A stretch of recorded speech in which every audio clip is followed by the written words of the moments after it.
In 1943, the daylight sky over Europe was a place men entered knowing they might never return. Every mission began with the same ritual: engines warming in the grey dawn, condensation rising from aluminum wings, nervous silence broken only by the slow thump of propellers catching light. They climbed in lines that stretched to the horizon, bomber after bomber, until the clouds themselves seemed to tremble. From the ground they looked unstoppable. From inside they looked like targets. Germany's air defence was a machine perfected by fear. Radar stations scanned the North Sea. Command bunkers plotted interception courses with mechanical precision. Within minutes of an American formation crossing the coastline, fighters were already climbing to meet them. Messerschmitt 109s and Focke-Wulf 190 chairs, sleek, fast, brutal, rose from every airfield between the Channel and Berlin. Their pilots were veterans. Many had been flying since Poland. They moved with the confidence of men who owned the sky. The 8th Air Force called it the Air War. The Germans called it Die Jagd, the hunt. By mid-1943, the hunt was one-sided. B-17s and B-24s carried heavy guns, but no escort could follow them far beyond France. P-47, Thunderbolts had the power, but not the range. Each raid into the heart of Germany meant hundreds of miles of unprotected flight. Crews knew the moment their fighters turned back. They'd watch the silver escorts bank away, growing smaller until they disappeared completely. Then the radio went quiet and the waiting began. From the moment the first German fighters appeared, the air turned into chaos. Contrails twisted into white scars. Engines screamed. The gunners fired blind through drifting smoke. In the space of minutes, formations that had taken hours to build fell apart. Flaming bombers tumbled through the sky, leaving black trails across the clouds. Those who survived described it as flying through hell, with the windows open. At briefing tables back in England, commanders studied loss charts that looked like wounds across a map. The Schweinfurt-Regensburg mission, 60 bombers down in one day. The Münster raid, half a formation lost. In less than 6 months, the 8th Air Force lost more men than the entire US Marine Corps would in the Pacific. For every bomber that returned, another burned over Europe. The arithmetic of courage no longer worked. At this pace, daylight bombing would die before Christmas. Washington wanted victories. The crews wanted survival. But the math didn't care. Without a long-range escort, the offensive could not last. Commanders tried everything: heavier armour, tighter formations, even decoy raids, but nothing replaced a fighter that could go the distance. In the cold rooms of Allied planning offices, a phrase began to circulate quietly: "We are running out of sky." On the other side, German pilots began to believe the war above was already won. They trained replacements faster than they lost them. The Luftwaffe's network of control towers and fuel depots stretched across Europe like a living web. The Americans kept coming and the Germans kept shooting them down. The Reich still burned by the night under British bombers, but by day its cities glinted in the winter sun, untouched and defiant. Among the crews, superstition replaced confidence. They carried lucky coins, played the same songs before takeoff, never looked back at the runway once wheels left the ground. Each tradition was a small defense against arithmetic. They flew because someone had to. They flew because stopping would mean surrendering the sky completely. But in their hearts they knew they were fighting physics as much as the enemy. The bombers could reach Berlin, but they couldn't come home. In airfields from East Anglia to the Midlands, wrecks began to pile up at the edges of runways. Torn aluminum, twisted guns, scorched paint where unit markings used to be. Crews that survived more than 25 missions were called lucky. Luck, however, was not a strategy. Every sortie demanded a sacrifice, and each victory cost too much. Back in America, production lines answered the losses with steel and rivets. Factories in California and Michigan worked without pause. Engines, wings, propellers, the rhythm of war industry replaced the rhythm of mourning. The US could build new bombers faster than the Luftwaffe could destroy them, but building men was slower. Something had to change. The sky belonged to Germany because it stretched farther than any American plane could fly. To win, the US didn't need more bombers. It needed a miracle with wings. In the autumn of 1942, inside a narrow London office that smelled of dust and cold tea, the British Air Ministry called a meeting with an American company most of them had never heard of. The name was North American Aviation. They were young, ambitious, and reckless enough to promise the impossible. Britain needed a new fighter. Fast. Their existing designs were stretched thin. The Spitfire could fight but not range far. The Hurricane was aging faster than the war could evolve. The Germans were building better aircraft every month, and the Americans still had nothing that could fly from England to Berlin and back. The request was simple, but the deadline was not. They wanted a new aircraft in 120 days. North Americans said yes. No one believed they could do it. At their factory in Inglewood, California, engineers worked under fluorescent lights that burned day and night. Piles of drafting paper grew like snowdrifts. Someone taped a sign above the door, "Do not tell us it can't be done." Every hour mattered. Every decision carried the weight of men already dying in the skies over Europe. The new design was sleek, with a low-drag wing and a radiator scoop under the fuselage that looked almost experimental. They called it the NA-73X. The British would later give it a better name, Mustang. When the prototype flew, it was fast, faster than anything the Americans had built, but only close to the ground. Above 15,000 feet, its Allison engine gasped for air. In combat that high, it was nearly useless. The British test pilots liked its handling but shook their heads. They needed a hunter, not a sprinter. The Mustang went into limited production anyway, because there was no time to start over. For a year it fought in obscurity, used for low-level reconnaissance and ground attack, flying beneath the great air battles that raged unseen miles above. The headlines spoke of bombers, not escorts. The Mustang's name rarely appeared in the papers. Then one evening in late 1942, a Rolls-Royce engineer studying captured Allison blueprints made an observation that would change the war. He noticed the air intake limitations and said, almost as an afterthought, "If you give it a Merlin, it will breathe." The Rolls-Royce Merlin was the same heart that kept the Spitfire alive through the Battle of Britain. Its supercharger allowed it to climb higher than anything the Luftwaffe had. It was tested, trusted and worshipped by pilots. Installing it into an American airframe sounded simple. In practice, it required redesigning almost half the airplane. But desperation has a way of erasing hesitation. North Americans' engineers tore apart their own creation. New cowlings, new mounts, new cooling systems, new weight balance. They worked as if chased by ghosts, because they were. Every week brought new casualty reports from Europe. Every letter from a pilot's mother felt like a deadline. By mid-1943, the hybrid aircraft, an American body with a British soul, was ready. It climbed to 30,000 feet without choking, flew 400 miles per hour level, and could stay airborne longer than any fighter before it. A plane that could go to Berlin, fight, and come home. The thing every bomber crew had prayed for. The first test flight stunned everyone.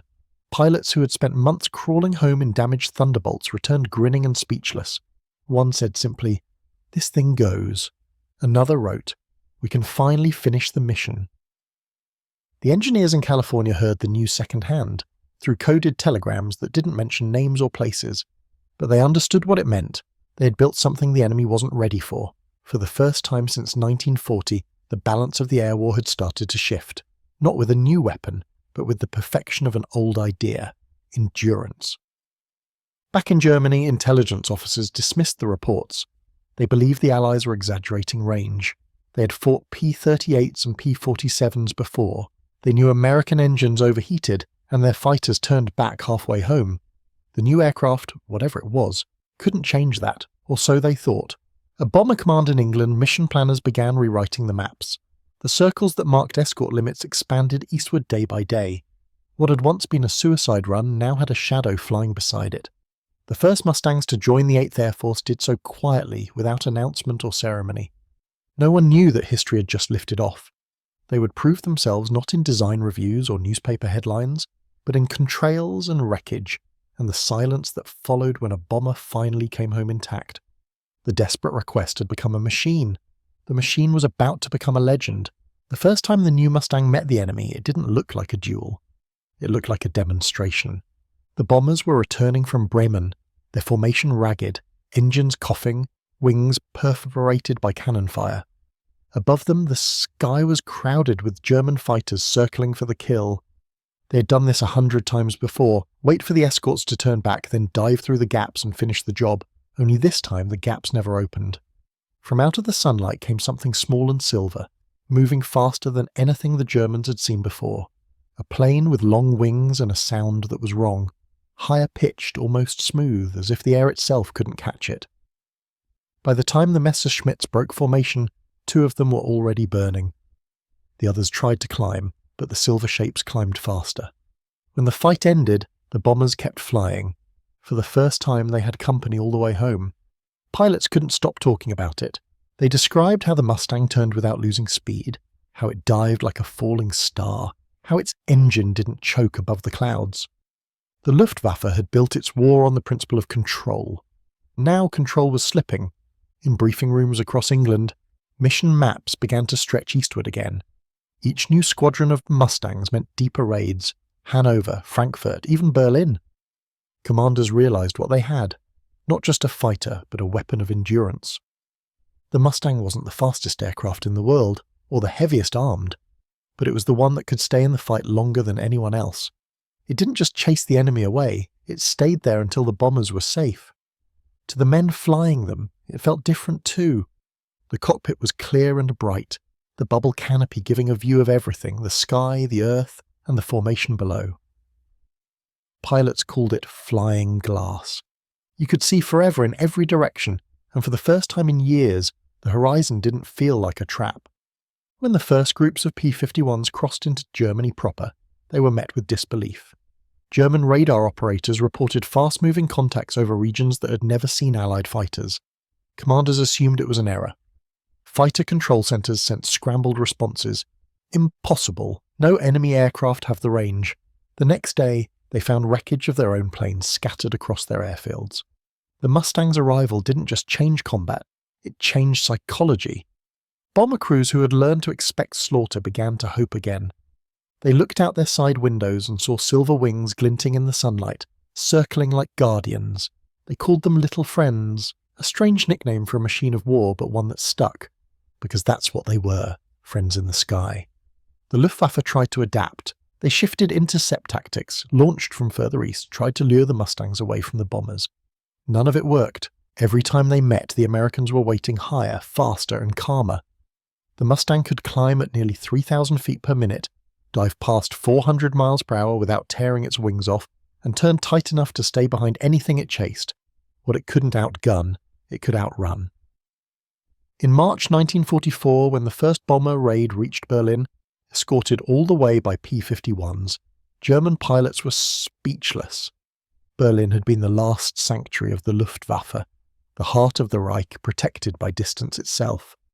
That morning the sirens sounded before dawn.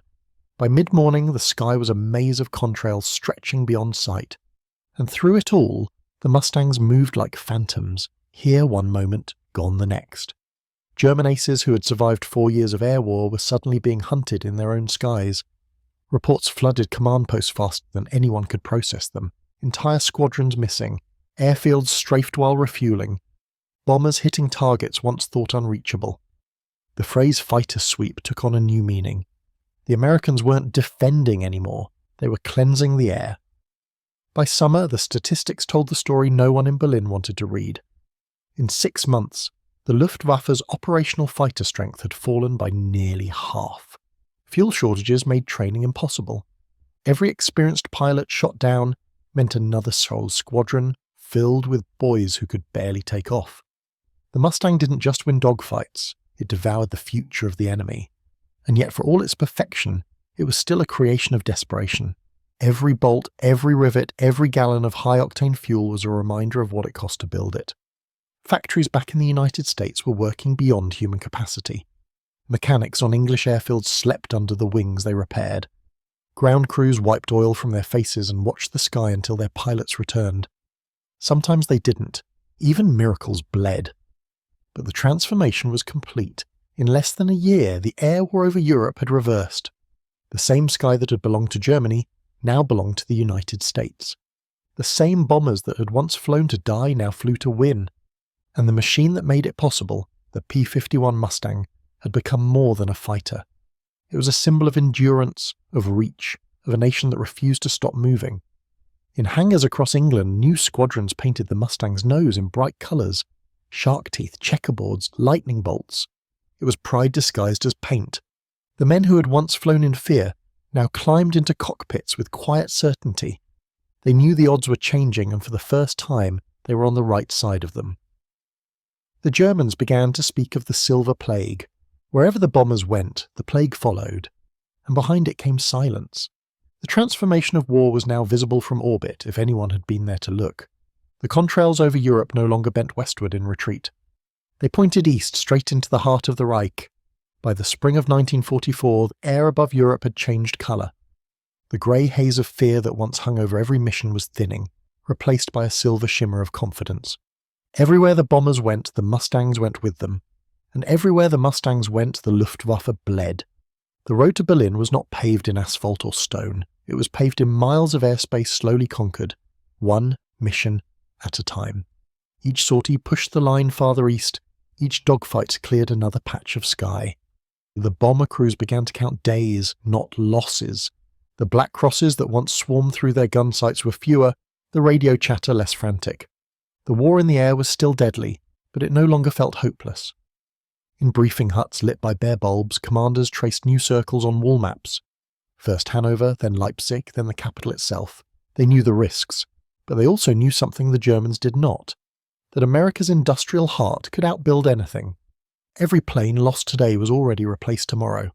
Every gallon of fuel burned had another, waiting in a steel drum at a dockside thousands of miles away. What the enemy had mocked as wasteful logistics was now the reason their cities burned. When the order finally came, Berlin, the room fell silent. For months, it had been a word spoken only in dreams. Now it was a destination. The aircrews signed their names, checked their flight gear, and waited in the cold dark before dawn. Engines started one by one, their sound rolling over the English countryside like thunder moving east. 1,000 bombers climbed into formation, and above them, scattered like guardians, the Mustangs. They crossed the channel under a clear sky. At altitude, the contrails drew white lines that merged into a single highway. Below them, the North Sea glittered in the pale sun. Ahead lay the heart of the Reich, armoured by distance, now within reach. German radar detected them within minutes. Controllers barked orders, sirens wailed across half a continent. Fighter squadrons scrambled from every airfield that still had fuel. They were met before they even reached cruising height. The Mustangs were already there. It wasn't a battle so much as a dismantling. For every German fighter that climbed, 2 American escorts dropped from above, guns flashing. The sky filled with tracer fire, smoke trails, and the brief flare of exploding fuel. Then the bombers were alone again, continuing east untouched. In Berlin, civilians stared upward at a horizon lined with contrails and could no longer tell which ones were theirs. That day, the Luftwaffe lost more aircraft than it could replace in a month. By summer, it could no longer control even its own airspace. Airfields were craters, fuel depots empty, replacement pilots barely trained. Every morning the Americans returned, and every evening fewer Germans came back. The once proud Jagdwaffe, the hunting force, had become the hunted. For the Mustang pilots, the war changed character. It was no longer a fight for survival. It was a duty to finish what others had begun. They strafed rail yards, convoys, factories, anything that moved. They attacked on the ground as often as in the air, turning the Reich's infrastructure into rubble. Each sortie felt less like combat and more like erosion. Relentless, inevitable, necessary. But victory carried a strange weight. Every triumph meant another fire below, another pilot falling through flame. They still lost friends, sometimes to flak, sometimes to a lucky burst, sometimes to nothing more than fatigue. Flying that long, that far, that often ate at the nerves. Men aged years in weeks. The smell of high-octane fuel clung to their hands even when they slept. Dreams were of noise and light and the endless horizon. When D-Day came in June, the Mustangs owned the sky above the beaches. German planes appeared only in rumours. Every landing craft, every paratrooper, every piece of armour crossing the channel did so under an umbrella of air the enemy could no longer penetrate. It was the moment when logistics, industry and engineering all converged into a single fact. The sky was American. From Normandy to the Rhine, the P-51s flew in endless rotation. They guided bombers, protected ground forces, hunted trains and scouted roads. When Patton's tanks advanced, it was the Mustangs that cleared the path ahead. When Eisenhower's headquarters moved, it was the Mustangs that circled above, invisible guardians of an empire of motion. German civilians learned to recognize their sound. A deep rolling hum followed by a higher note as they passed overhead. Some said it was the sound of freedom, others called it the voice of doom. Either way, it was the soundtrack of a world ending. By late 1944, the Luftwaffe had become a ghost. Its pilots were boys of 17. Its planes were fueled with desperation. Even the jet fighters, the Me-262s, could not turn the tide. They were fast, but few, and every runway they used was watched by Mustang patrols waiting to strike when they landed. Speed meant nothing without numbers. Technology without endurance was only a brief spark in the dark. In November, as Allied armies reached the German border, the Mustang's mission changed again. Now it was about mercy through dominance. End the war faster, lose fewer men. Every sortie was another hammer blow. Factories that once produced engines now produced silence. Every bridge destroyed meant another column of troops cut off from retreat. The road to Berlin was narrowing to a single line of fire and fuel. At the end of each day, the pilots landed on mud-strip airfields that moved ever closer to the front.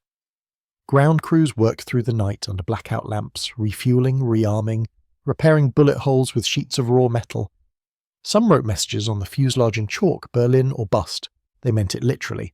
For the bomber crews, the difference was measured in life expectancy. A year earlier, surviving 25 missions had been considered miraculous. Now, many finished tours and went home. The statistics that once looked like tombstones now looked like progress. Every safe landing was proof that the impossible had become routine. The long road to Berlin was nearly over. From the air, the city burned faintly on the horizon, a glow visible even through cloud. What had begun as a desperate experiment in a California workshop had become the weapon that ended the Luftwaffe. The Germans had once laughed at American logistics, at their factories, at their endless fuel and their assembly lines. Now those same factories had built a plane that carried their defeat on its wings. The P-51 was not just an aircraft anymore. It was the embodiment of a simple truth: that reaches power, and endurance is victory. By the winter of 1944, the Luftwaffe was dying in pieces. It had once been the pride of the Reich, the blade that cut Europe apart. Now it was a shadow scattered across frozen airfields, waiting for fuel that never came. The war that Germany had begun from the air was ending in the air, and the weapon that finished it was not a bomber, not a tank, not a bomb, but a fighter. Slender, silver, patient, and everywhere at once. The P-51 Mustang. Every morning the same ritual repeated itself. Engines warmed in the frost. Pilots climbed into cockpits that smelled of oil and canvas, and the earth shook as 100 propellers turned at once. They took off into the pale light and fanned out across a continent that no longer belonged to the enemy. They were not hunting for glory now, they were hunting for the end. The Germans tried to rebuild. They moved aircraft by rail, hid them under trees, camouflaged the runways with nets, but nothing could hide from the eyes that owned the daylight. The Mustangs roamed in pairs, scanning roads and rivers, listening for the telltale gleam of metal. When they found it, the sound of their guns echoed like the ticking of fate. Trains, convoys, airfields, everything that moved was fair game. For every bullet fired from the ground, 100 answered from above. The German aces who had once ruled the sky now flew with dread. Some of them were legends, names painted on fuselages, celebrated in propaganda reels. But they were running out of time. Each mission became a gamble with odds that worsened every week. The Mustang could climb higher, turn tighter, stay in the air longer. It could follow them home. They called it der lange Schatten, the long shadow. It appeared suddenly, fought cleanly, and left nothing behind but silence. Even when it wasn't there, they've imagined it above them. Waiting behind the sun, fear became its own weapon. When the hunters began to fear the hunted, the war was already lost. For the men flying Mustangs, the victories came too easily to feel like triumph. The sky was littered with debris, parachutes, and smoke. Each kill meant another man falling through cold air, another story ending mid-sentence. They watched them go down and felt nothing but exhaustion. There was no joy left in dominance, only the obligation to finish what had been started. Still, the missions went on. They flew 5, sometimes 6 times a day. They escorted bombers at dawn, strafed rail yards by noon, attacked airfields at dusk. Fuel was their blood, and the endless drum of engines was their heartbeat. Some began to forget what stillness sounded like. In letters home they wrote only about weather, engines, and the colour of the horizon. On the ground, German mechanics worked in silence. They stripped parts from wrecks, patched holes with tin, and sent boys aloft who had barely learned to land. The Luftwaffe was a ghost army now. Real enough to die, but not enough to win. Each sortie it launched was a flicker against the storm. Each defeat brought it closer to nothing. By February 1945, even Hitler's generals knew. They ordered jet fighters into the sky, the Me-262, faster than anything with a propeller. For a moment it seemed the balance might shift again, but speed alone is not endurance. There were too few jets, too little fuel, too many runways under watch. The Mustangs learned their pattern, waited above the clouds, and struck when the jets slowed to land. Every advantage Germany built arrived one war too late. The pilots of the Mustang squadrons began to recognize the smell of victory long before they saw it. Burned oil, frozen mud, and the faint sweetness of spring on the wind. Below them, the front lines were moving faster than anyone could track. Cities that had taken years to capture were falling in days. The roads crawling with refugees, columns of prisoners, convoys of surrender. The Mustangs flew above it all, unopposed, unchallenged, omnipresent. They were not just weapons now, they were witnesses. In late March, an American pilot flying escort over the Rhine wrote in his journal, "The enemy is everywhere and nowhere. When we find him, he's already broken." That was the reality. The Luftwaffe was broken, and the sky was free. But even victory carried a cost invisible from the ground. The constant flight hours shattered bodies and minds. Fingers went numb from cold, eyes burned from wind and glare. Some men simply stopped sleeping. They feared the quiet more than the combat. The world had become a blur of takeoffs and landings, of missions that all felt the same. There were days when the horizon itself seemed endless, an ocean of air without a shore. Every time they returned from a sortie, mechanics counted bullet holes, patched them, refueled, and sent them out again. There was no ceremony, no pause to celebrate.